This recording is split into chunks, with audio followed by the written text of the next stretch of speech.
Guten Abend, bonsoir, buonasera, hola, hello, people. You're very welcome. It's been a while. It's been a while. Seems like I've been away from my own channel, man. I missed you guys, man. I missed these guys. I miss you guys. I miss everyone, man. And I definitely gonna miss the Champions League from a Liverpool point of view. Or am I? Am I? We don't know. But that's for another show. Things are hotting up over there. That's for another show. Is Man United really gonna bottle it? But we'll see. We'll see. People, you're very welcome to another edition of Eurostars. Eurostars has taken you all the way to the Champions League semi-finals, and we're here. We're here to talk about the first leg affairs at the Bernabeu, the San Siro, two historic, magnificent, iconic heritage grounds. But are the semi-finals already a foregone conclusion? As I think they are. But who cares about what I think? It's all about the esteemed panel. And of course, with the settings in the background ready for next season, Bilal is already in preparation. What's happening? Yeah, man, I'm in preparation. I'm waiting. I'm saying, Champions League. You know what? Get used to this. Yeah, exactly, man. I've missed the music, man. It's been a long time.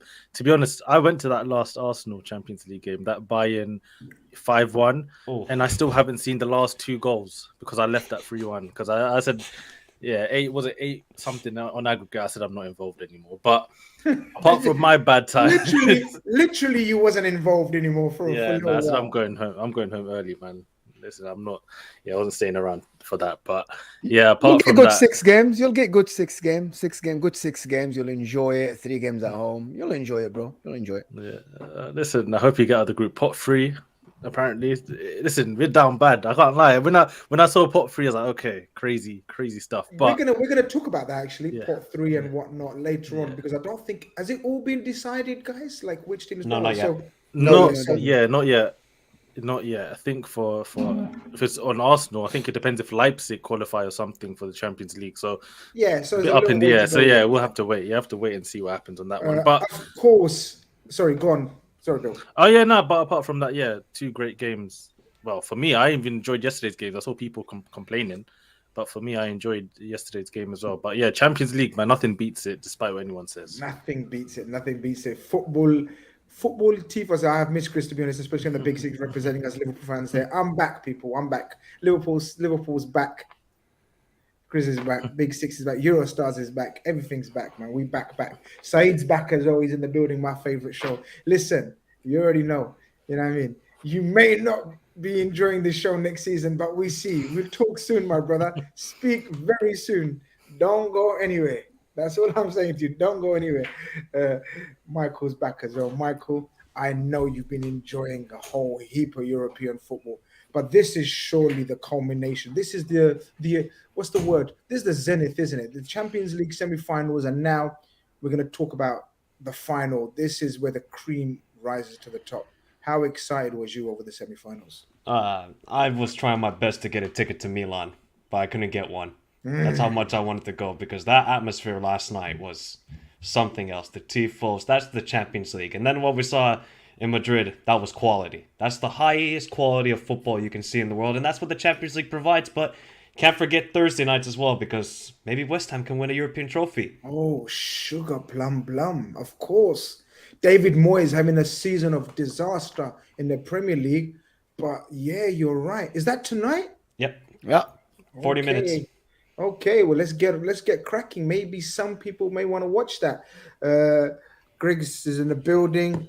Griggs, I don't know which game you was focused on, but obviously you might have been focused on both actually, because they played on separate days. Yeah, man, how excited are you for the culmination of the Champions League and, of course, the Europa League as well? I mean, Europa League won that. I don't care about Europa League no more. Once we lost to Sevilla, I don't care about that competition. Hopefully, I don't have to hear that song ever again. Well, you might have to care about it next year, my man. Until we're 5th, until Liverpool pass me in the table, I won't hear whoa. But not for the Champions League. I was excited. Obviously, Man City, Real Madrid, the semifinal rematch, of course, and then obviously the Milan derby. That's just forget not even if it was a quarterfinal. Anytime in the Champions League having a derby is a rare occurrence, and to have it one of the best derbies in world football. I think it's been 20 years since the last one in the semifinals. That was just exciting to watch. And like Michael said, the tifos, the pregame commentary, you had all legends. The Maldini one on CBS Sports where you had Thierry Henry, Jamie Carragher, Michael Richards. Like they were shook by his aura. They were like they were just in the presence of greatness, and it was so weird to see. Like Thierry Henry's like a big name. Before we get into the games, you're right. I want everyone's opinion on that. Right? That was. For me, it was like the hairs on my arm stood up when I see that, man. Look at this guy's aura. How people like Thierry Henry are sort of not shook, but sort of overawed and emotional about this. Stick with you, Griggs. That's football heritage. That's royalty. Is that what I think? That's what Henry called him, innit? That's his royalty, right? Great. With Paolo Maldini played 8 Champions League finals. Guys, some teams, like probably most teams in Europe, haven't even reached 5 Champions League finals. This guy by himself played 8 Champions League finals. He won 5 and lost 3. This is how mad this is. Thierry Henry, after he finished talking to him, he said, I'm just glad he remembered our names. Yeah, but that just shows you the man himself, like how humble he is. Look, I have my doubts about Michael Richards. I think he knows him because of the Fiorentina stint. Of course, he does. Yeah, he's a football man. If it wasn't for the Fiorentina stint, he don't know Michael. Yeah, he wouldn't know him. Yeah, Michael, you calm down. You calm down, my guy. If it wasn't for the Fiorentina stint, he don't know you. But you see how humble he is when he told even Henry. Like, remember Henry, 98. Henry was like 20 years old. That's after the World Cup. Yeah. And when Henry told him that. I was scared going on your side. Paolo Maldini said, and also when I saw you on the touchline, I was scared that you're coming to play on my side. Like the humble there. And also when he told Carragher that I still keep your shirt as well, like he told Carragher this. It's the man himself. To be honest, like I have the utter respect for Paolo Maldini. Like and you're saying it from an Inter Milan fan point of view. They're still there. But Michael Maldini, just very quickly, where does he rank for you? I think he's number 1 for me in terms of defender. So you look at can play right back. I know he didn't play that much. Can definitely play left back. Of course we know, and of course he ended up being a magnificent centre back. What's your thoughts on this guy, man? This legend. I didn't get to see him in the prime because I'm a youngster, but watching him in the clips of him, but I'm shocked at how good of a defender he was. Probably the greatest defender of all time, in my opinion. I'd second that. Bilal, that means you're like a youngster as well. That you may. Well, Bilal would tell us that Saliba's the greatest defender of all time. So I mean that goes to show how young. Touch and go. But I mean, Maldini. It's QEO this week. It's QEO. Oh god. But I was surprised at how well English Maldini spoke. That would really shocked me because he never played. He only played for Milan. So I was like, wow, good English from Maldini. But yeah, he's an absolute legend. And when Thierry Henry is shocked and mesmerized by the status of a player, you know it's greatness. And that is Maldini, the greatest defender of all time. 100%. Bilal, is he?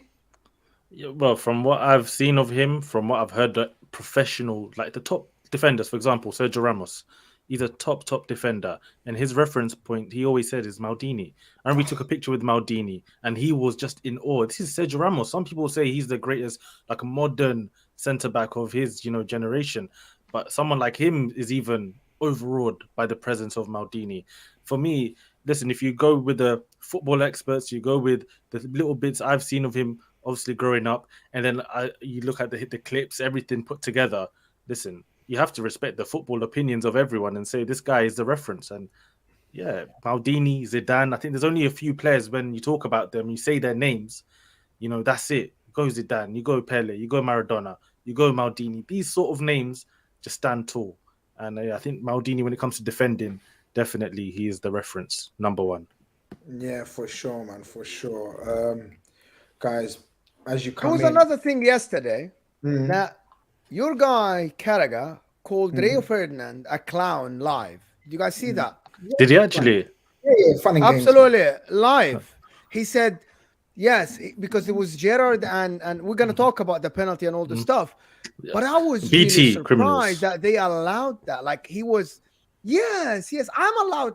I say Ray Fernandez a clown. I'm like, why would you want to say that live on the air with like We millions know of what watching? happens, innit? We know what happens. It's all about Liverpool, sort of Man United. content. Yeah, content, and they get on really well as well, probably.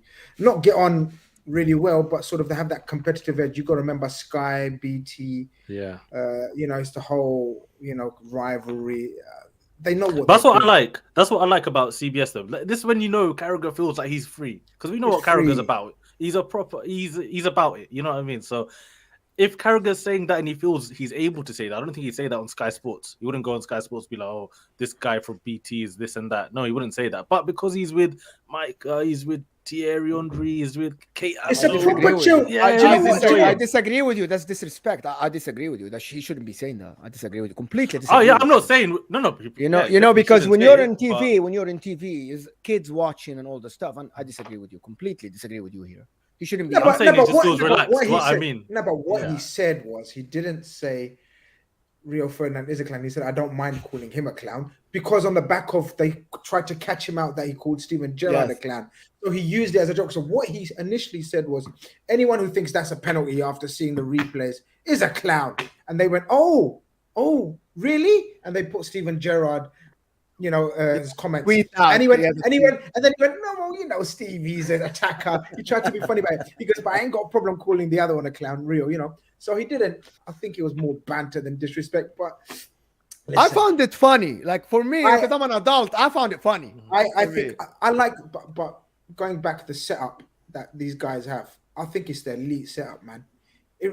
Honestly, second only to Eurostars. Like they know their football, they're relaxed, they're chilled. Their chat is only second to us. I really enjoyed the coverage. I don't know about you guys. Yeah, Come on, I wish right? we could have it more. I had my own coverage yesterday on Who's I you? was on Who's watch you? By the along. way? Oh yeah, you didn't watch along. I But didn't it watch beats. along. I think it beats any other coverage for me anyway. Yeah. Also, what they did, It's anybody, of course. what they did yesterday too was typically for Champions League, Paramount will bring like the Champions League commentators, but since it was a Milan derby, they brought their Serie A coverage as well. I'm not gonna talk about it, Michael, because it was absolute dog shit. But fine. No, but I thought that was like a little cooler just to have like the Serie A, not just No. like Champions League. But No, I didn't think so. It was, but also Peter Schmeichel adds a lot. People don't talk about Peter Schmeichel. He's becoming an elite broadcaster, by the way. Peter Schmeichel. Is he better than my guy? Is he better than my guy Janaga Fjortov? I'm just saying, is he better than my guy? Is Janaga Fjortov? Now, Fjortov he's the Jan goat is of top, that, yeah. in my opinion. He's the guy. That interview he did with Mourinho last season is still in my head. Yeah, the reason why I'm saying Janaga Fjortov, because don't go anywhere. You know what I mean? There's some news coming out very, very soon. Me and Jan hang out these days.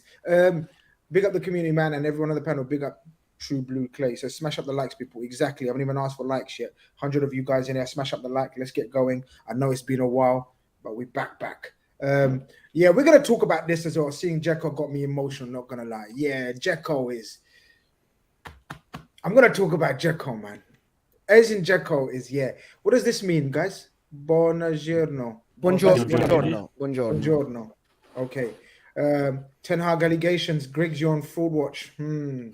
Bro, whole of Man United, the whole club, the whole institution is on fraud watch. If they let this look, I'm going to put it out there. I don't think they're going to let it slip. I think they will get top 4. I want to put it on record. But if they don't, yeah, and we do, just check my Twitter, man. There's my reactions to that. That's all you gotta Lord do. have mercy if you don't and we get into the top 4. After the, people already know what I've been going through this year with Man United fans. And anyway, we get into it. Guys, I guess we have to start. We're going to start in reverse order. Normally we go with the first game that happened. But I think we're going to go with the Milan derby. Atmosphere, second to none. It was spine-tingling atmosphere. I'll start with you, Bilal. Spine-tingling atmosphere, crowd. Obviously, the fact that they both play their home games there. I don't know if it took something away for you or enhanced the atmosphere, but it was magnificent before the game started. For me, not so magnificent, especially from an AC point of view when the game started. Listen, from the TV, I was like, damn, I wish I was there. That was the kind of game that you just like, you want to be in the presence of. Because let's be honest, I was thinking about it. It's like, listen, you get your Man Cities in the Champions, you get your Leipzig, you get all of these funny teams nowadays coming in the Funny Champions League. teams. Yeah, but Milan versus Inter, that is proper heritage, as they like to say. And the atmosphere was crazy. What was that wall where they just keep like running? It's like a stampede about to happen, but it's not obviously happening. But yeah, it was crazy. Every time Milan were down, they were 2-0 down, but their fans were absolutely, amazing. For a while, the Inter fans, you could hear them more than the Milan fans, obviously because of the circumstances. But I think second half, even their fans raised it. And in the end, only losing 2-0 with the way they played, it's a positive result maybe, but we'll get into that as well. But yeah, the atmosphere, everything was just unbelievable. Top class stadium. I hope they don't knock it down and do whatever they're planning to do with it, man. Keep that stadium. It's that's what you need in football, man. Michael, I've been pretty adamant that both teams are very average, but Inter are better for me than AC Milan. Inter have got more experience in their squad. Inter have got a better squad. When you've got the likes of Correa, Lukaku, Brozovic on the bench, that's pretty decent. We'll get onto that, what we think might happen in the final, whatever. AC Milan already for me were underdogs, but then Rafael Leao being absent was just the final straw in the corner. Or did you give them hope? Did you think the heritage, like we spoke about the AC Milan Napoli in the previous round, might come back to help AC Milan? What was your thoughts going into the game? My initial thoughts were it's just without Leao, I don't know where the goal is going to come from this Milan side. Salamakers, he has the ball and he just does pirouettes with it. He's like Anthony, but he doesn't know what to do. I think he got so juiced up on the goal he scored against Napoli where he dribbled past 5 guys that now, anytime he gets the ball, he thinks he's God. Benacer getting injured in the first, I think, 15 minutes, that kind of hurts their whole sort of game plan and tactics heading into the game. And Brahim Diaz didn't do much. And then Giroud, the guy is he's a statue. He needs service. And when he doesn't get service, he's a ghost. So I knew once Leao was injured, all Milan had to do was try and go for a 0-0. The problem is, if you're conceding a goal like that from a corner in the first 10 minutes, tactics go out of the way. Then you concede a second goal, tactics go out of the way. I felt like the occasion got to the Milan players. You got to remember, some of these guys are very young. Tomori, Tonali, Theo Hernandez, they've never been in this situation. Of course, the Inter players, some of them have never been, but I really thought, like, the last couple of weeks, Inter, they're on fire. I mean, they're just scoring for fun. 6 here, 3 there, comeback victory over Lazio. They're playing some good football. And I think for Milan, it's really the best thing to happen from Milan yesterday was signing the contract extension for Leao. That was the best thing. Everything else yesterday, they want to forget immediately. But I don't really give hope for Milan. If Leao is not fully fit next week, I don't think they're going to score a goal.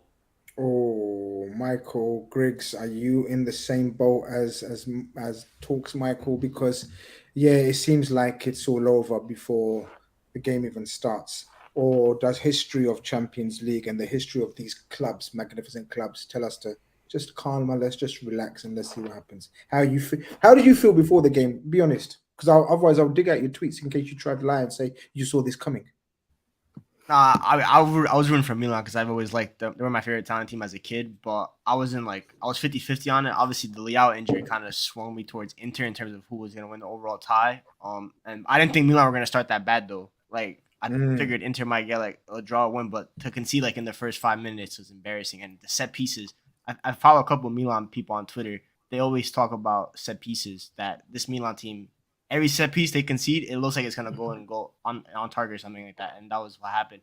And the second goal, Tomori, every single time Gareth Southgate watches this guy, he drops the ultimate disaster. Every single time. It's just disaster. And he was atrocious. And Inter, I think Michael said it, they've been on fire. Like, I think a month ago, if this game was played, maybe Milan would have had a better chance. But the form that Inter are in right now, like Michael said, they score goals for fun. And when we talk about Champions League, you need X factor players. We talk about the goals. That's what wins you. And we compare the attacks, especially without Leao. You're talking about Edin Dzeko and Lautaro Martinez. One's a World Cup winner. The other one, Edin Dzeko, was one of the most best strikers of his generation, or underrated strikers. Milan, Giroud's a ghost. Salamakers, Michael just explained how bad their attack is, and that's what happened. And that's like it was just so easy. Every time Inter got the ball, I thought they were gonna score. And if Mike Maignan wasn't in goal, and if it was Tatu Rusano or whoever the other goalkeeper is, it could have been a 5. It could have been a 5-0 victory. So props to Inter. They just dominated them. Mo, the teams come out, and for me, obviously not an avid Inter Milan watcher as much as you, the one or couple of team selection issues around the Brozovic and obviously Lukaku or Correa being seemingly the backup strikers to Dzeko and Lautaro. He seems to go with Lautaro and Dzeko in the big games. Did you agree with the team selection? Did you agree with the midfield setup, like Henrik Mkhitaryan and Shanalaglu playing that deeper role and Brozovic being left out? Obviously, as I said, I'm not an avid watcher as much as you are, or was this expected from you? It was expected, but I didn't like it. I actually wanted Brozovic start instead of Mkhitaryan and Lukaku start instead of Dzeko, and both of them scored. Well, thank God you're not the Inter Milan manager. Thank God I'm not the manager. But I still think, even after this, and we were talking about it in an Inter channel, about Dzeko. Yes, he scored the goal, but I think his link up with Lautaro has not been great lately, and we slowed down a little bit. This game could have been 4 or 5 even in the first half, by the way. I thought if we had Lukaku on instead of Dzeko in the beginning, we could have scored more. Henrik Mkhitaryan had a brilliant game, absolutely fantastic game, which is unexpected because he plays a lot. But I thought it didn't matter who. To be honest, without Rafael Leao, I said that we should win with 3 goals margin. I think this game should have been done. This tie should have been done. Without Rafael Leao, Milan they have nothing. They literally have nothing. And Inter, at this point, it doesn't matter who plays. We are in form. So for me, this time, it wasn't even close, to be honest. It wasn't. Even before it started, because the news about Leao came a day before, and the tie was over. And as Michael said, I agree with Michael. They have nothing going forward. It's a very average team, this Milan side, without Rafael Leao. Very average. Yeah, look, again, we looked at the teams and Bilal, exactly. Lukaku's been in a bit of form. I thought the same. Brozovic heralded as one of the most underrated number 6s in European football. And from the AC Milan side, guys, from what I've been reading and speaking to AC Milan people, this Malik Thiaw has been revolutionary at centre-back. And he, I don't know, guys. Have you been watching Milan enough to know? Have they been playing this back 4 recently, or was there a chance of them maybe playing or matching up in midfield? In the formation wise, because I look at that team, nothing stands out to me, Bilal. Nothing. Krunic, I don't see what he does. Tonali is the only one who I think has got something about him. Simon Kjær, a journeyman midfielder, centre back. Fikayo Tomori, okay, no problem. Fikayo Tomori, no problem. You know, a lot of aspirations, a lot of people wanting him to do well for the fact that he's, come from England, whatever. Really, Calabria heralded for his performance against tired and fatigued at the end of the season, played so much football for a young man, Kvaratskhelia. I don't know. Theo Hernandez didn't have a great game. I didn't see nothing in this team that suggested to me they're going to put up a fight. That's just me. Yeah, for me, listen, I think Milan lost this game for 3 reasons. 1, Rafael Leao being injured 100%. 2, Pioli. For me, I didn't understand. Benacer out for Messias. Why are you bringing on another attacker? You started with, 3 in the middle.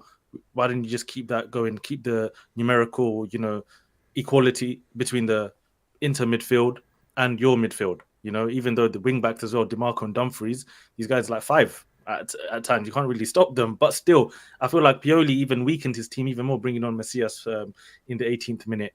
Simon Kjær and can I ask you something? Who would you brought on then? What's his name? I can never say his name. The one last Pobega? Pobega, exactly. Just bringing a like for like. Just bringing a like for like. Keep the same sort of feeling going without the team. But 18 minutes in, you're kind of switching everything up. I think that's a bit crazy. But for me also, the quality, and the third reason why Milan lost this game is the quality, as Mo said. Like, they're just average. They're actually beyond average, below average. Like Simon Kjær, Calabria, that is one of the worst right side of a defense I've ever No, seen. Simon Kjær is good. You really No, know. I don't Michael rate can him. tell you. Simon Kjær Yeah, is good, bro. he's Come decent, on. but yesterday he put an absolute disaster class. Yeah, but Tomori he was better than was- Tomori yesterday. You're Yeah, muted, but Chris. Tomori was zero. Tomori was on the zero. He was Exactly. like He was nothing. better than Tomori. He was getting Chris, dribbled by you're Dzeko. muted.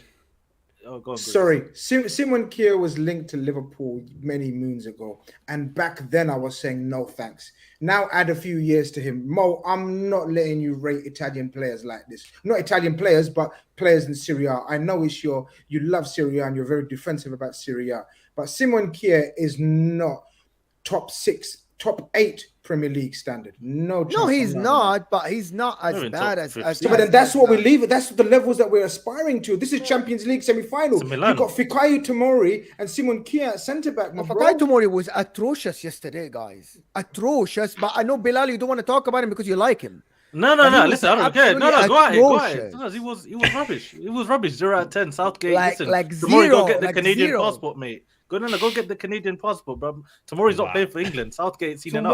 Tomori got chopped by Edin Dzeko twice.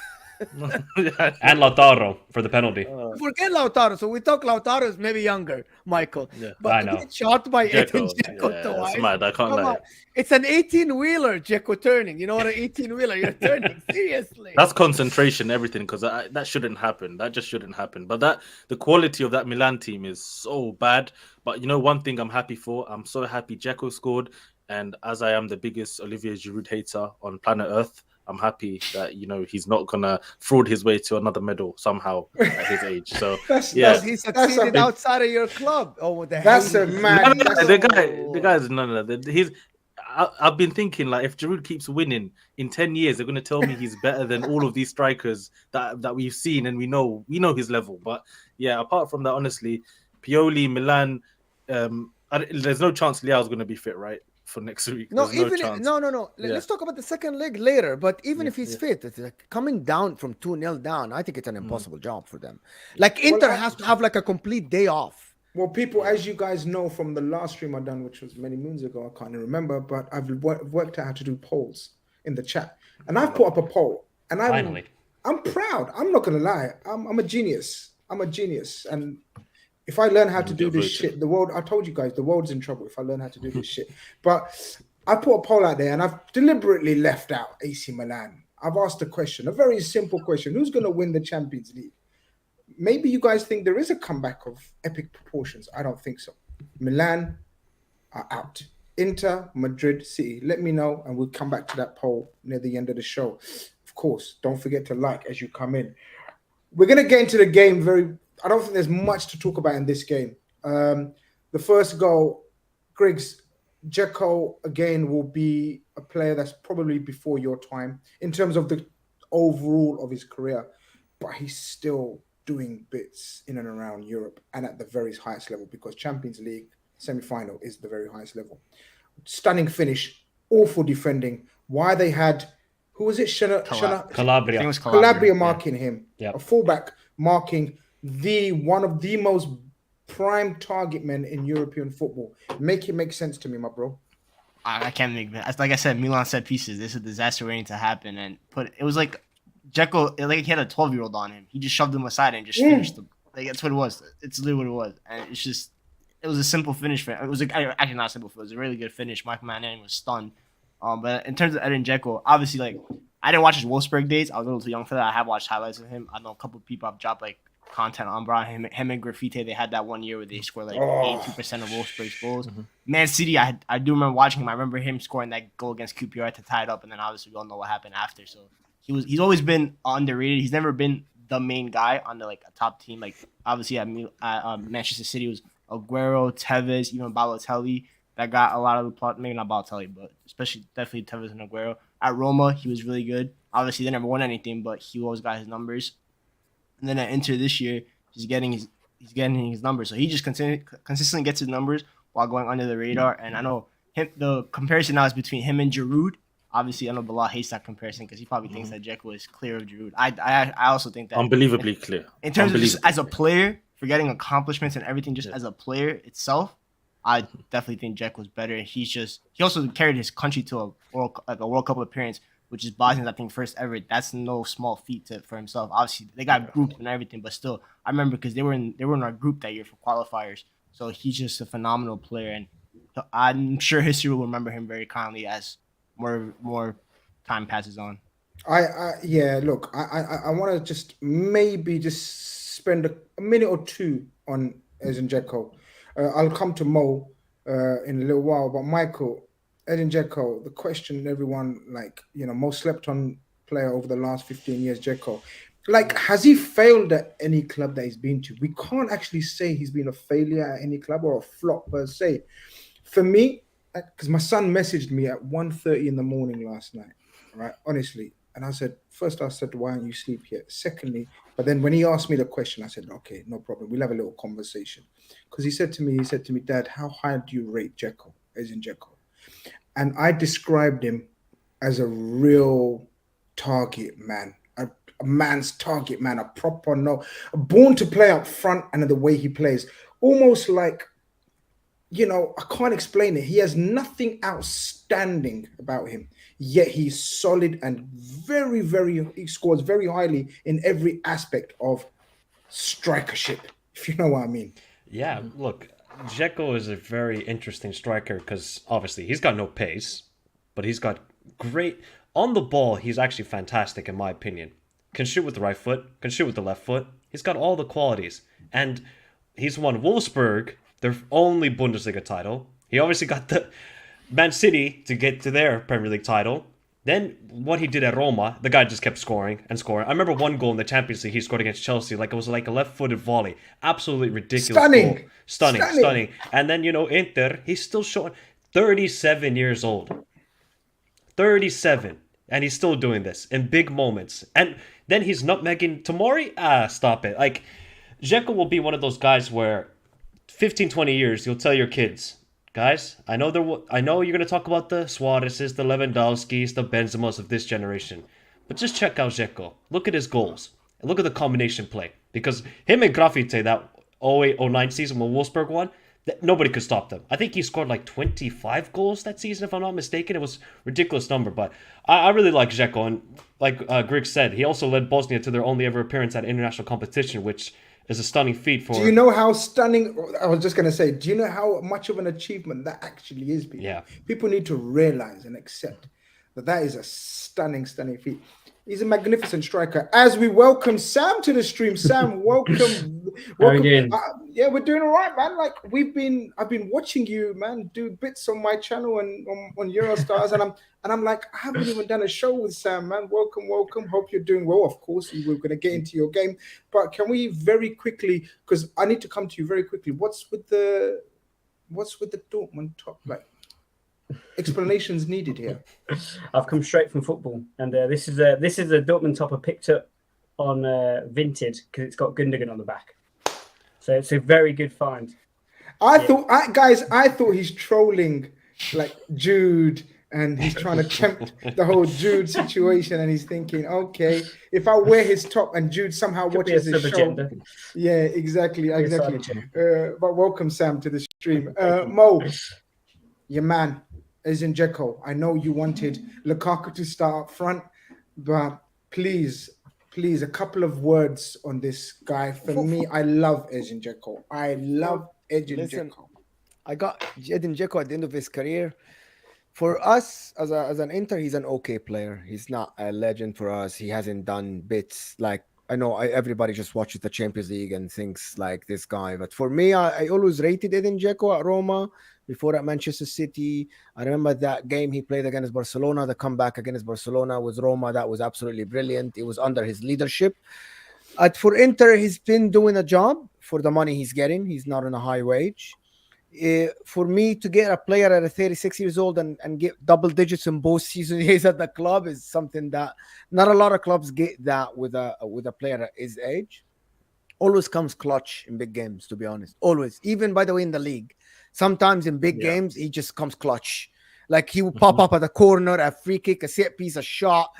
He always knows where to be. And Grizz, you just said it. He's the perfect number 9 because he has the technicality and he has the brain to know where to be always. So for me, Edin Dzeko is a top player.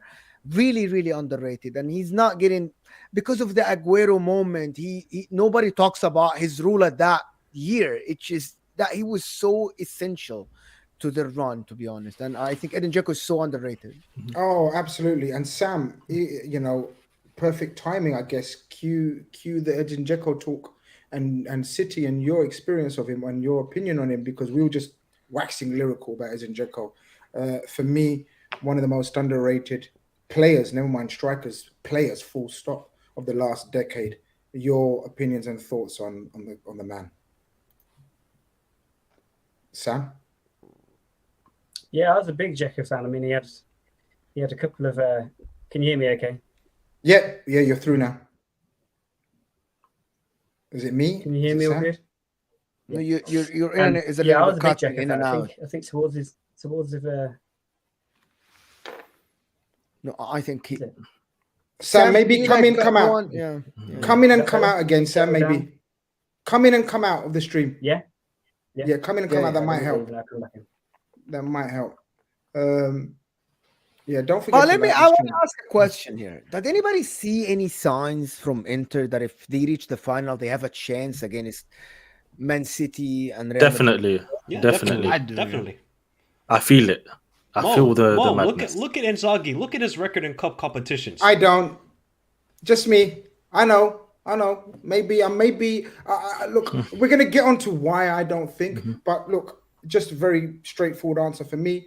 No, there's always a chance. But sorry, the rest of you guys, feel free.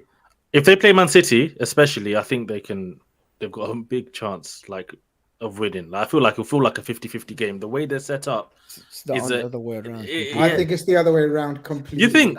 I feel No, like they Madrid play don't Real Madrid. decline I feel this like I'm Real gonna- okay, Madrid- so I yeah. probably watch Inter more than everybody here, so I'm going to explain why. Inter on the counter this year because of the no pace.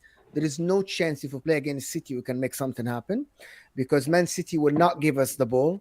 If we play against Real Madrid, we will be able to control the game in terms of ball position, and we are better in that term. I know you're laughing, but actually, when we played Real Madrid, we were able to control the ball last year. When we played Liverpool last year, we were able to control the pitch. Man City don't give you that chance to control the ball. And, with Lautaro and Dzeko up top, we have zero pace to hit the counter. We'll have to have the ball to create these chances from crosses and around the area. I think against Man City, we have no chance. I think We will, guys. It's my fault. It's my fault. I don't know if it's my fault. Whose fault is it? Someone. mine. I Mo. started. Mo's fault. We will look forward to the final. When we get to the final, we will do a special in a whole hour on the final. Please, let's not get distracted. We still got to talk about the main game, and I guess we will segue into the game. But Sam was trying to give his opinion on the Edin Dzeko chat. Finish off that, and then we will segue into your game. Sorry, Edin Dzeko. That's all right. Yeah, no, hopefully that's my internet has settled down. Perfect.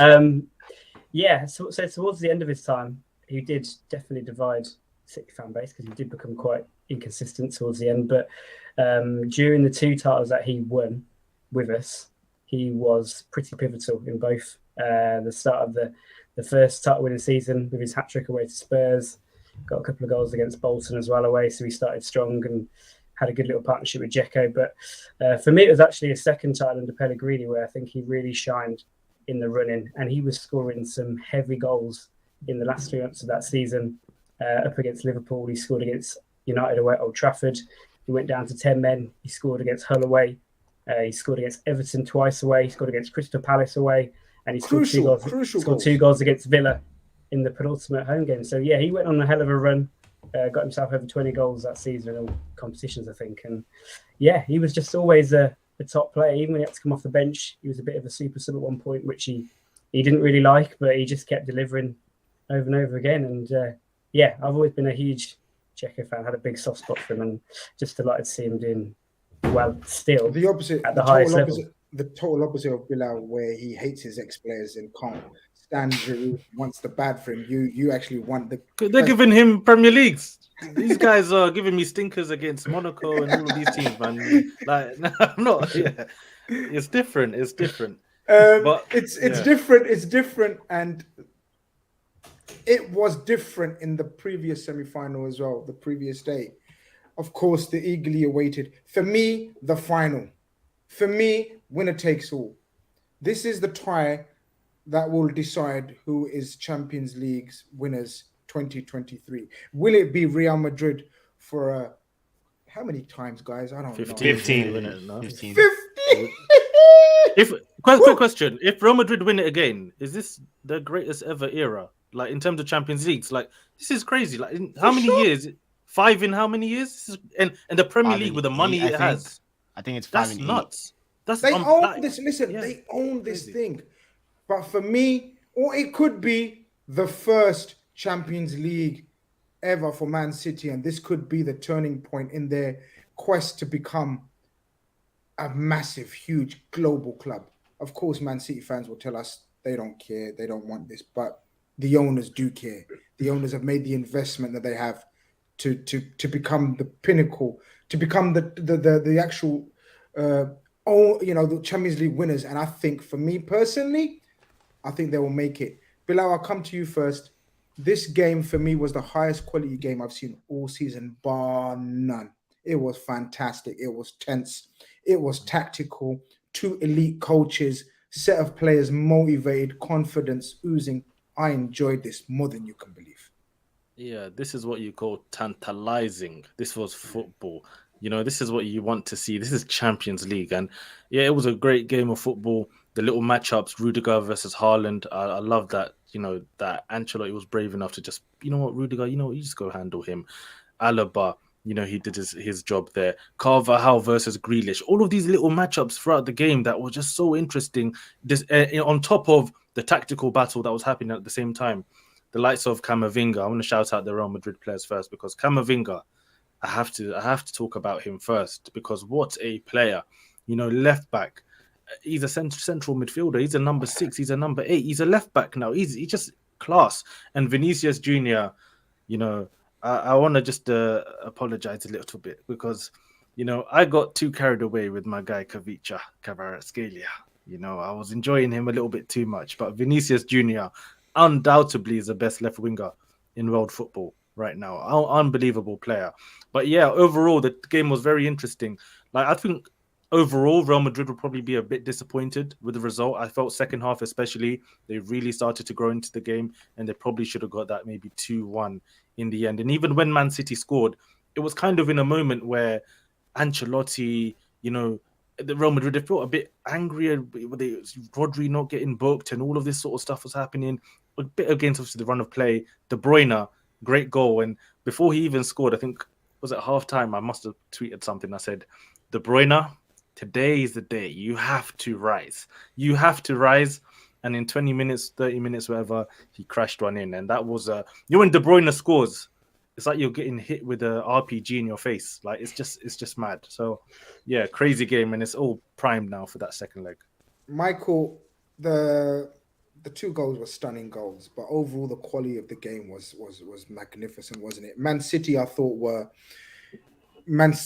I genuinely thought Man City were sensational in that first 30 minutes, the way they controlled the whole game. It was typical of, and of course, I'm going to bring it back to Liverpool because I'm a Liverpool fan and I'm an old Liverpool fan. So I remember going away in Champions League games and quietening the crowd. That's what Liverpool used to do.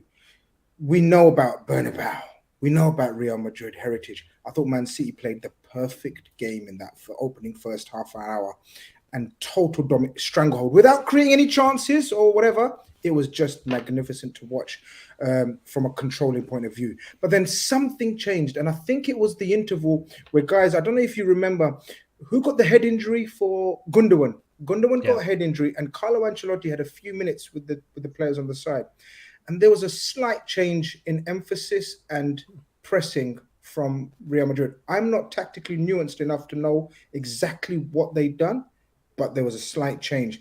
But still, it was a magnificent opening, right?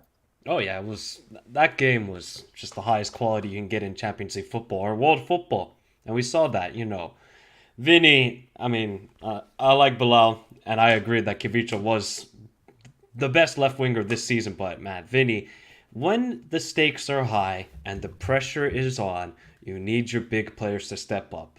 And Vinny's done that time and time again. And he's probably happy because in La Liga, he's getting triple teamed, quadruple teamed, 5 guys on him. Here, one-on-one battle with Kyle Walker, and you see they relish in that battle. This is like when footballers just enjoy playing and they just want to just compete with each other. That's what Walker and Vinny did all game, and it was awesome to see. I gotta say though, City could have really, that first 30 minutes, if they got a goal, they could have really won this game, I think 3-1 or 2. I felt they were a little bit too safe with their possession. I think they kept possession well, and they were just controlling the game. But I just felt like a couple of occasions they could have really gotten at Real Madrid. But you see, but the beauty of that, and I know where you're coming from, but the beauty of that was they were also respectful of Real Madrid. You see, 100%. This wasn't a Premier League game they were playing. And of course, we'll get Sam's view and opinion on it from a City point of view. But I think it was mutual respect. And Real Madrid, the beauty of Real Madrid was they didn't panic. Probably the first time ever, like they've been starved of the ball for half an hour. Yet they didn't panic. And then that goal comes, Griggs. Vinny Jr., I'm actually going to do a poll while you speak. Because I was asked this question on 90 Minutes this morning and said, is he top 3 in the world right now? Absolutely. Yeah. I think he deserves to sit at that table with the top 2, in my opinion, because I think it's another 2020 season in all competitions. That's back-to-back. And we all talk about big players. They need to step up, right? X Factor, that's what Champions League is all about. He scored in the final. He had that nice run at the Etihad last year in that first leg when he cooked Fernandinho, and then today that goal. I mean, Vinny's biggest weakness is typically right ball striking. He's not the best finisher, and that game he just blasted it, and Ederson couldn't do anything with it, and that's just a fantastic goal. Like Michael said, the matchup with him and Kyle Walker, it felt like I was watching a basketball game where they were just calling ISO against each other. Like, let me see who could get the best of each other. And first time I've probably seen it, they both won the matchup. Like Vinicius got the better of him and Kyle Walker, and then Vinicius on that half turn. I don't think I've ever seen a faster player on that half turn. He gets the ball on the half turn and he's past you within a millisecond, not even a millisecond. It's like watching the Flash, like the superhero in real life. That's what it feels like, and he's just absolutely sensational. And I thought we talked about the respect. I think Real Madrid showed the respect to Man City in that first 30 minutes. Like, let's not press them because we all know what Man City could do, and the quick attacks. They have a transition threat monster in KDB and Haaland, and Real Madrid knew that. And then you said like the injury, and then Real Madrid said, "All right, we're at home." They figured they gave the first 30 minutes, and after that, I think they realized they were the home team, and they said we have to get something in this game because we have to go back to the Etihad next week, and that's what they did.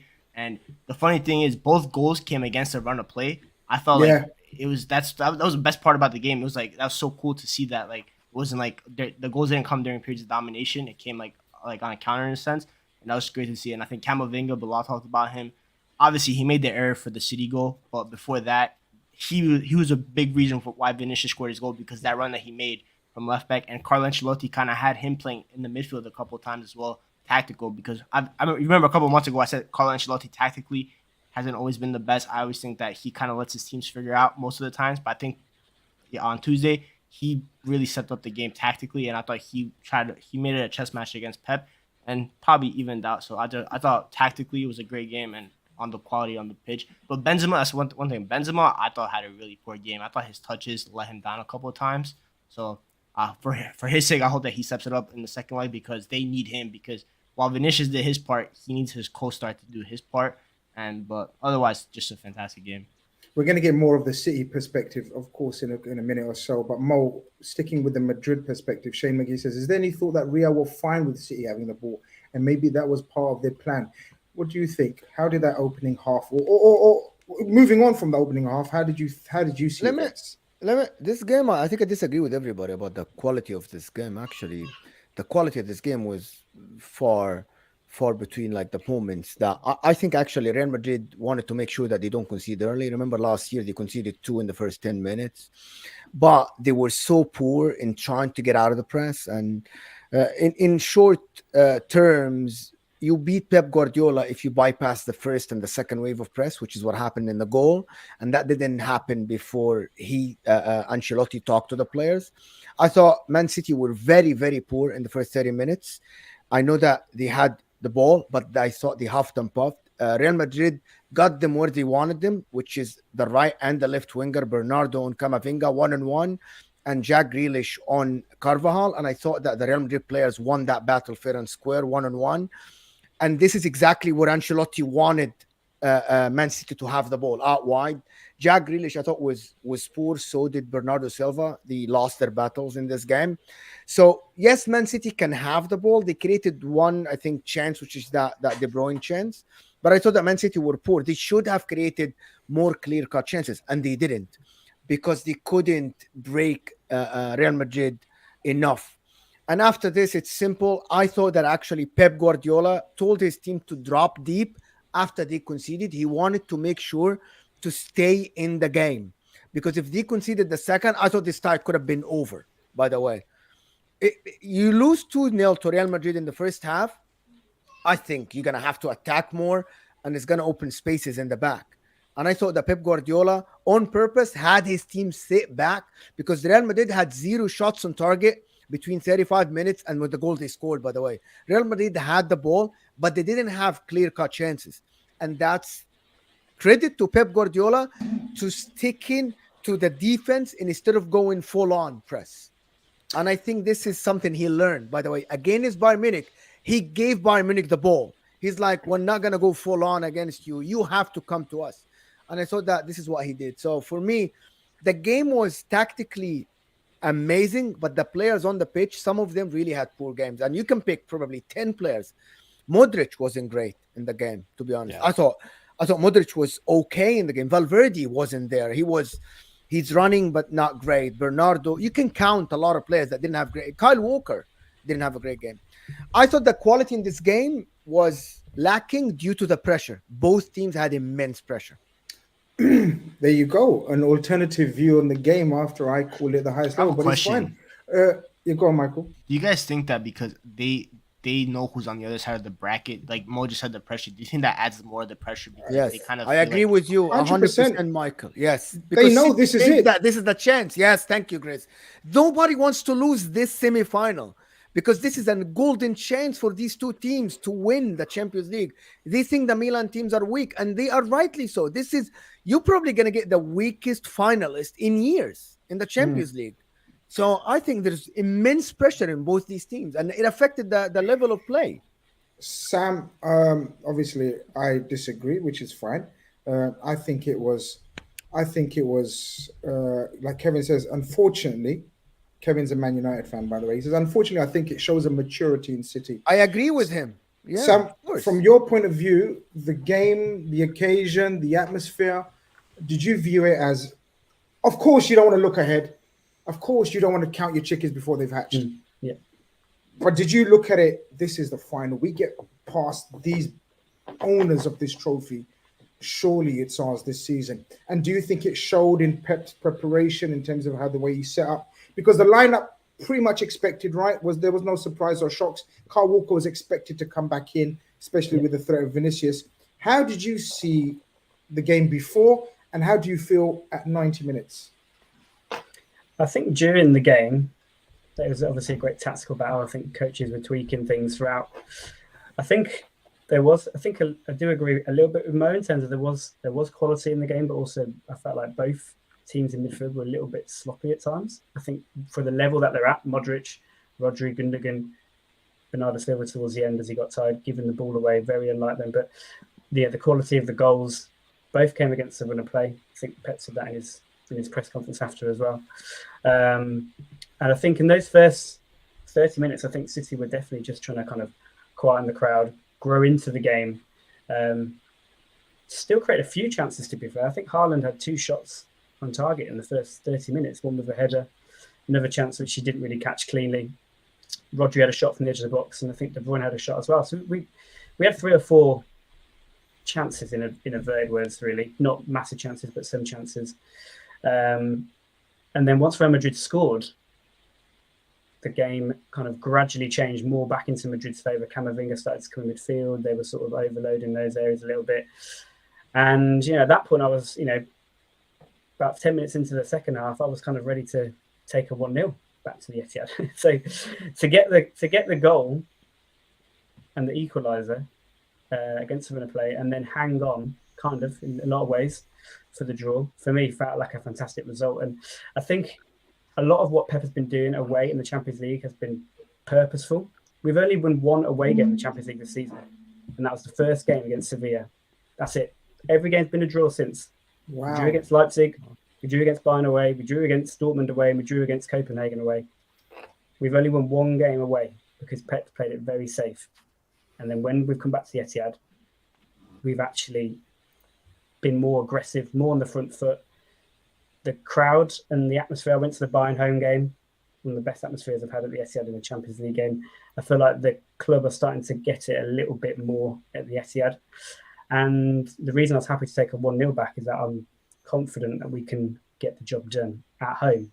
Not as confident as before, because I don't get a chance to watch Real Madrid a lot outside the Champions League. And for me, compared to last season, Real Madrid have definitely improved compared to last year. Last year, we battered Real Madrid at home. It could have been 7 or 8, no exaggeration, with Haaland up there and his clinical finishing. We could have put the tie to bed, and to only come away from the Etihad with a 1-goal advantage last season was criminal. So to get to there with a 1-1 for me was massively positive. And I think I mentioned on the last podcast when I came on, our ability now to defend and be comfortable out of possession is a huge development in not only Pep City, but a Pep side overall. He is really embracing proper defenders this year. I think he said it after the game. We haven't got Zinchenko or Cancelo in there. Akanji at left back, he was solid. He won his duels when he needed to. John Stones and Diaz, both the same. That Diaz last-minute challenge when Vinicius got in the first half and nicked it off Rodri. Those kind of challenges. I think John Stones got a block a couple of times on Benzema as well. Just proper defending that Pep seems to appreciate. We defended crosses well. We were inundated with free kicks and corners. When you think last season we conceded 2 goals from crosses right in the last seconds, everyone knows. And now Pep is really valuing proper defending and having a more of a well-rounded team. We can play in transition, we can play possession game, we can sit back and soak up pressure, and that's very different to anything he's built previously before, I think. For me, they can go long now. They can go long now, Grace. This is what we saw lately. Not only, of course they can with the man himself, but for me, look, as much as I, obviously rivals or whatever you want to call Man City, Liverpool, he's a genius. He's an absolute genius, and we've been speaking about sort of evolutions and stylistically for different various teams, and we've spoken about Man United under Ferguson, Wenger, and whatnot. This guy has literally transformed this way of playing probably twice in one season, in this season. So he starts off as Cancelo as the inverted fullback. Obviously has a falling out from a personal point of view, whatever. Cancelo is a bit of a moody so-and-so, whatever. Chucks him out. And Sam, stick with you very quickly. He's actually playing a centre-back in midfield now. He's not playing inverted fullback, guys. And I'm not the only one who's noticed this. He's actually playing unorthodox fullbacks. Akanji's playing pretty much left-sided centre-back, stroke left-back. Carl Walker the same. He's actually playing the old-school sweeper almost, but in front of the back four in John Stones, who has the intelligence from a central point of view, not from an inverted a la Trent Cancelo point of view, Zinchenko point of view. This guy has done all this coaching and setting up whilst the season's going on and happening. This guy is remarkable tactically. And you're right. I think Man City have got a far better structure out of possession. And I think Madrid showed you respect. This is where I disagree with a couple of players. And I think Man City showed Real Madrid the respect. I think it was a very, very respectful performance from both sides. Tactically, they were so respectful. Yes, both coaches knew exactly that I don't want to lose this game with a bigger than 1 goal. And I thought that Pep Guardiola, to be honest, his approach to the game was a little bit naive in the beginning of the game, a little bit, with having Bernardo Silva over Riyad Mahrez, because I thought that if they had Riyad Mahrez with that flair on the side against Camavinga, could have had a better chance, because I thought Bernardo Silva was totally dominated on that side. But again, Pep is being pragmatic. Yeah, being pragmatic. He wants Bernardo with it. Every big game, Bernardo's playing now for him. Yeah, not but also you remember that against the that goal that they scored, Real Madrid came from bypassing the press of Bernardo. But for example, I'm not saying Bernardo's bad. I'm just saying that. No, I agree. I want Mahrez for me is better But offensively than but I Bernardo. think Yeah, of job course. done. I think job done. And in the second half, like Sam says, second game, Morris comes in. I think Let's that say they were lucky, Grizz. They were lucky to get that goal because that ball went out. And I know that it cannot go back. They were lucky a little bit to get that goal because I thought that City, the chance has passed them after that 30 minutes. After Haaland chance, when he didn't get a good connection with the ball, the De Bruyne, I thought that the chance has passed. But that goal from Kevin De Bruyne is a genius, yes. But I think they were a little bit lucky to get away with that goal, to be honest. Bilal has the Maybe chance. partly. I feel like this. The other element to this is that playing Real Madrid in the Bern. There's just so many other elements to come in, not just because of the quality of the players. They've got Vinicius and Benzema and so on, so and so. But when you're playing Real Madrid, and we obviously played them last year and we saw it happen, but you do kind of forget in the space of a year what it's like playing Real Madrid in the Champions League at the Bernabeu. The referee wasn't particularly great, to be honest. He was definitely, the Real Madrid players were all over him, the bench, the fans, the manager. It just all comes into it in part in terms of how difficult it is to play. This is their competition, and you're playing them in the Bernabeu, and the pressure from the players' point of view, because everything feels like it's going against you in those moments. And as I was saying earlier to someone about Ancelotti, I rarely see Ancelotti like this. He was losing it. He was in the refs' ear the whole game. It was quite remarkable for me because he's not really like that. So there's just so many other elements to playing Real Madrid at the Bernabeu. And I think in terms of playing Mahrez, I think Pep would have seen that as a more risky move. I mean, Bernardo, he's got legs. He can trap Camavinga. Mahrez was never going to do that. He was never going to show the same defensive responsibility. He might play in the second leg. I think personally he'll play Bernardo again. He'll bring Mahrez off the bench.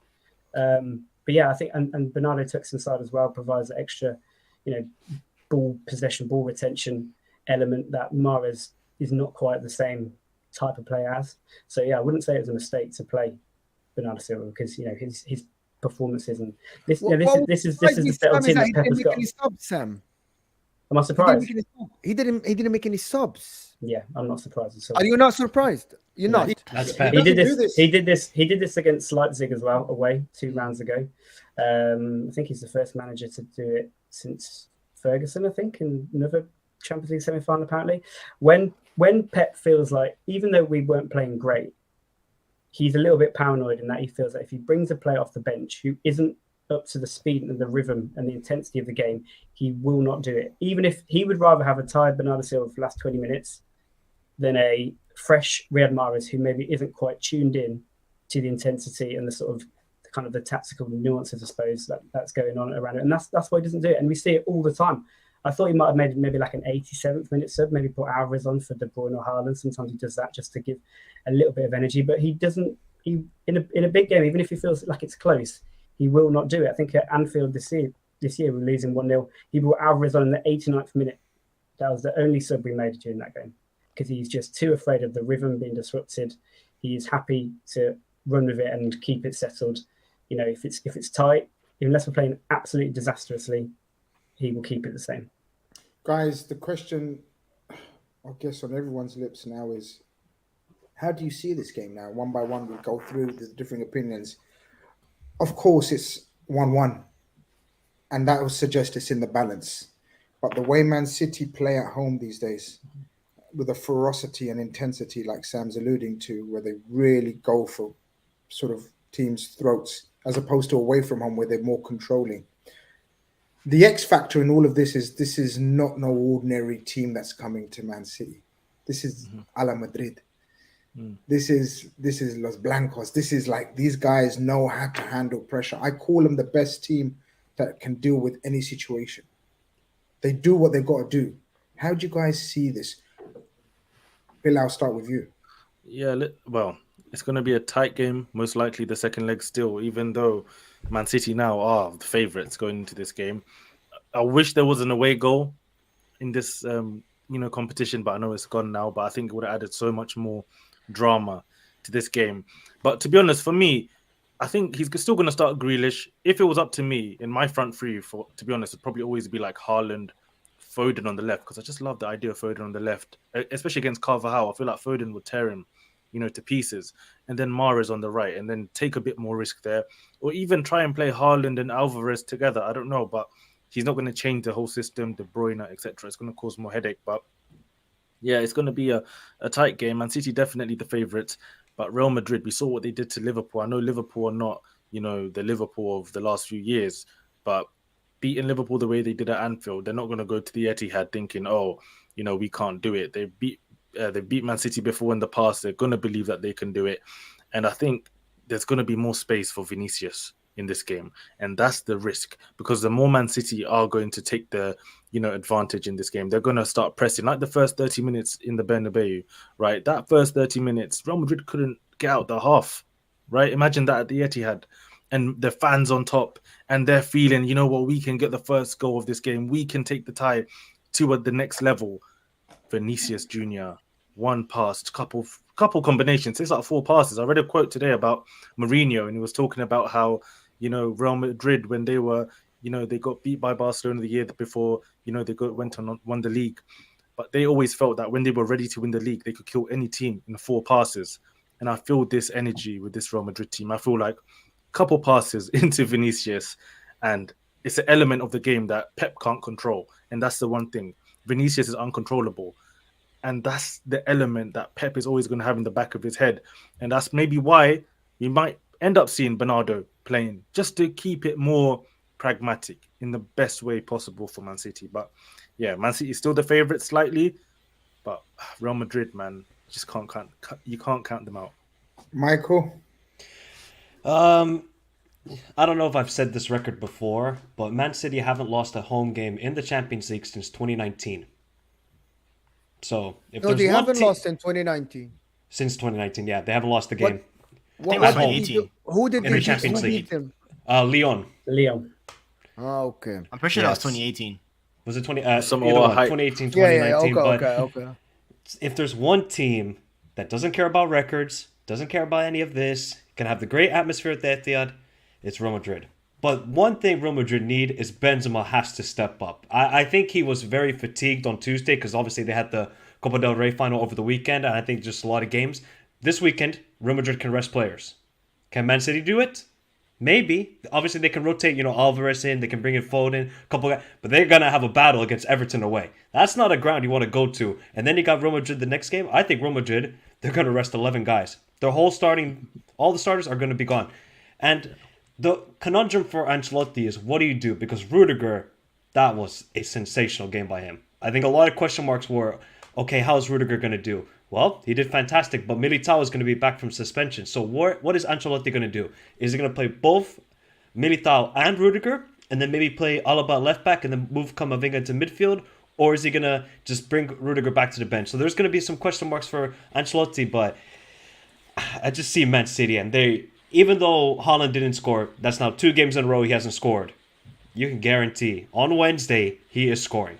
He isn't. Go ahead. I was just going to say it's brilliant. Look at Michael Griggs. I come to you. Michael's set it up so brilliantly. He's spoken about the Man City record at the Etihad. Then he's spoken about the aura and the heritage of Madrid. And in the end, I could see from his facial expressions, I don't know how to call this. I don't think anyone apart from maybe Sam knows how to call this. Where are you with this, Griggs? I was going to bring up the home record from Michael. And then also Real Madrid, by the way, have not won a semifinal where they haven't won the first leg at home.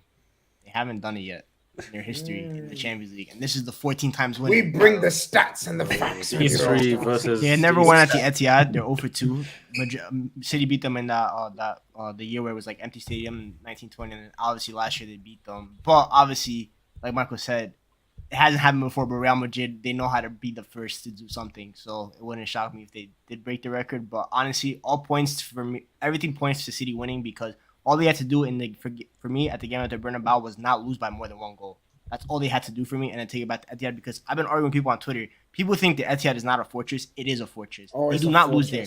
Yep. In any big game, they do not lose there. Even when they got knocked out by Spurs, right? They won that game, but they lost on away goals. Like, they still won that game. They don't lose games at the Etihad no matter what the occasion is. And for me, I just think it all points to, like, I don't think it'll be like a blowout or anything, but it just points to me like City winning like 2-1, 3-1. I just like Erling Haaland has missed like 5 big chances like the last 2 games. he's probably loading up. He's probably getting all the big chances out so he could score like a hat trick or something.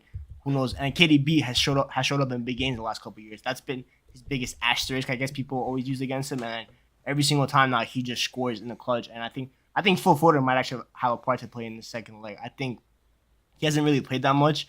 It would be kind of narratives wise, the hometown kid, the academy star boy, to take him to a final, and the final they will most likely win. So I think Man City will win. As much as it hurts me because that treble is getting closer and closer and closer. And it's a wrap. If they beat Madrid, then that's the first leg of the treble done. They're gonna win the league, and then it all comes down to me doing it. I don't trust my team to win the FA Cup final. So it's hurting right now. But you don't need to concentrate on that battle for fourth. Suddenly, Mo, how do you see this, man? Do you think that the levels will have to improve in quality?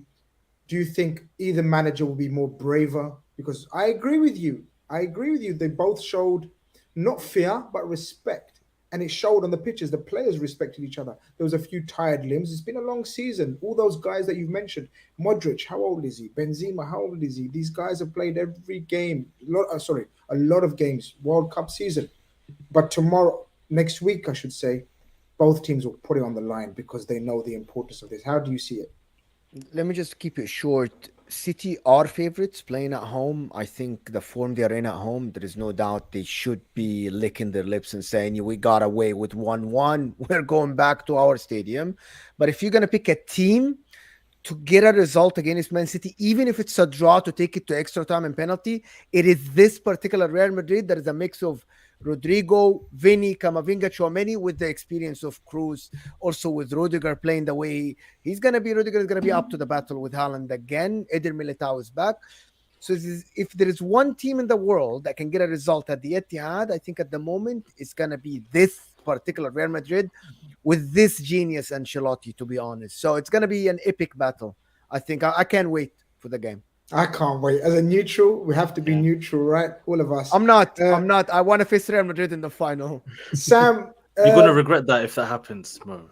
Sam, Man City, with me in these games, Sam, I want to be looking forward to it from an enjoyment point of. Obviously, happy to be and mad excited.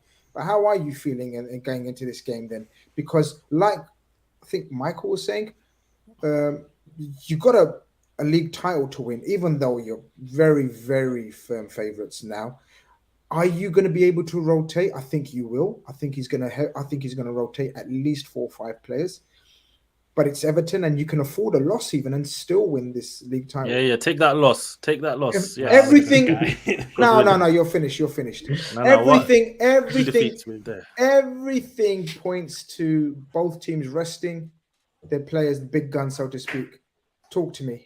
What's your outlook on the game on Wednesday? Is it Wednesday or Tuesday? Wednesday. Yeah, I think first of all, just with the Everton game, I think he will rotate quite a lot. I think he made 7 changes for Leeds.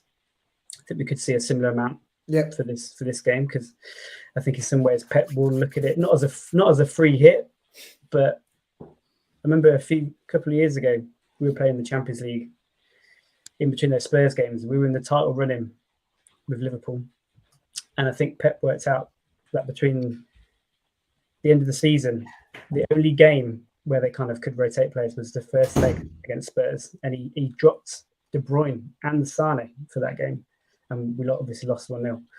So he kind of looks for those marginal, right, where can we afford to drop points and it's still to be possible, and I think this Everton game could be one of those. That said, Haaland will probably still play because Haaland plays every game.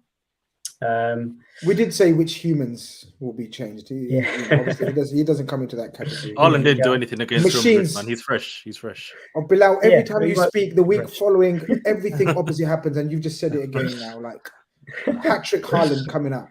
Yeah, Remina. Probably. I mean, Alvarez, Foden, Mahrez, Laporte will come in. 4 very good players to bring in. Maybe Rico Lewis. And then outside of that, not too sure. But going into the game Wednesday, I said it was a great result to get a 1-1 draw at the Bernabeu. Really good result to bring back. Our record, obviously, recently in the Champions League, we have made it into a bit of a fortress at home, and we have played really well in big games at home in recent times and this year. It's very hard for a City fan to feel confident in the Champions League, though. And to be honest, the chink of doubt I've got, and it's quite a big chink of doubt, it does surround Vinicius Junior, because he was just almost unplayable at times. Even Walker's been our sort of, not cheat code, Go-to guy. We put him on Mbappe, we put him on Yeah. Hazard, etc. Players down the year. And you feel confident. You feel confident, but he backs himself against Vinicius Junior. There was, showed after the game, there was a mutual respect between the two, and I think Walker didn't have his number as much. 50 battles he won. At points, Vinicius over the first 5 yards was quicker than him, and I'm not sure Walker's, rarely experienced that in his career. I think Greg said at the start, at the first 5 yards, Vinicius' explosive right on the corner is frightening. He is electric, and the way he scored that goal and the form that he's in, he's the kind of one I'm really worried about. Like you guys said, having a bit more space if we try and be a bit more aggressive. We're going to have to defend with our lives again. We did it against Bayern. The Bayern game, we won 3-0. I was at the game. We played excellently. Bayern also were brilliant. We defended with our lives in that game as well. Akanji, Ake, Diaz, Stones, all of them 1v1 battles. They had to be, 10 out of 10, and they were, because Bayern put us under big pressure. Rodrigo and Vinicius are going to do the same, and Walker, and if it's Ake or Akanji, will have to have 10 out of 10 games again to keep Real Madrid out. But I suppose I'm hoping that the joker in the pack for us this year is Haaland, because he might have had a quiet game at the Bernabeu. Rudiger might have done his best and was trying to shuffle him and rough him up at the halfway line. But we've got to find a way of getting Haaland touches in the box and getting those first time finishes that he's so good at. I think one thing that Madrid did really well in the game just gone is that they've really restricted De Bruyne in that sort of half space. Toni Kroos and Valverde were sort of protecting those areas either side where De Bruyne likes to operate in. And Pep said after the game that he's got an idea. That's all he said. He's got an idea about what's the change in the second leg. So I think the tactical genius here is he might not necessarily change something with formation and lineup, but just a little tweak to maybe give De Bruyne more of a pathway to get Haaland into the game. And we'll probably play a touch more direct than we did in this game just gone, because one of the reasons Haaland was so quiet is that we were deliberately not going. We were not playing long. We didn't want the transition in that second half. We wanted to keep it safe. That probably won't be the same if it's level going into the last 30 minutes yet, and we will be trying to hit Haaland and potentially bringing Mahrez and Foden off the bench and getting a little bit more cut and thrust. I think the way we've set this game up, it didn't need any more setting up, but I'm ready for it already. I think a couple of key battles, from my opinion, very quickly as well, is I think that's key. Rudiger, Militao, do they play in the center after Rudiger's performance? Does he switch Valverde to Rodrigo's position, which will be seen as pragmatic, but Valverde as a right-sided winger, and then Camavinga coming into Valverde's position? Intriguing.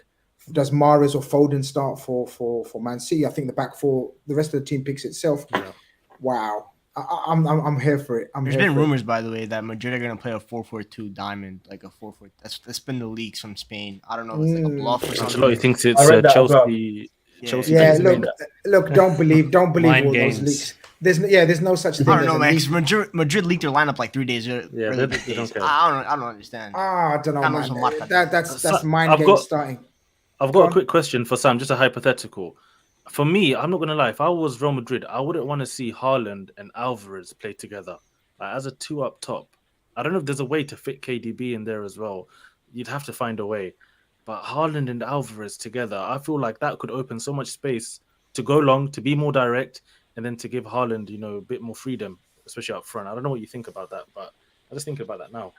Yeah, I think if we go behind at any point, then we'll definitely see that. Because Alvarez just sort of creates a bit of chaos, really, up front, which sometimes when we're losing, Pep likes to bring that, basically. And, the game opens up naturally, and we back ourselves, I think, in those situations to outscore in that situation with Haaland and De Bruyne and Alvarez all on the pitch at the same time. But I think as long as it's level or we're winning the tie, I think it's unlikely they'll play Alvarez and Haaland together, just because it's just a little more unstable with them two on the pitch, and Pep doesn't really like that. So yeah, basically, if we're losing, Alvarez will come on, and if we're not, he'll stay on the bench. He's a control freak. And he's going to control the game. Guys, by the way, the poll: City 41%, Madrid 45%, and Mo, you've got a lot of friends and family getting in the votes. 15% think Inter might win the Champions League. Not bad. Yeah, Not that's bad. definitely your friends and family. Definitely. But listen, guys, this has been Eurostars. That's like my 10 accounts. I know. They all voted. Guys, thank you very much, Bilal, Michael, Sam, and Mo. It's been a fantastic show. I'm ready for the Champions League. Hope everyone else is. Yeah, next week, we're going to be sat here talking about the Champions League final. Will it be City? Will it be Madrid? It will definitely be Inter. Take care. Eurostars. We out of here.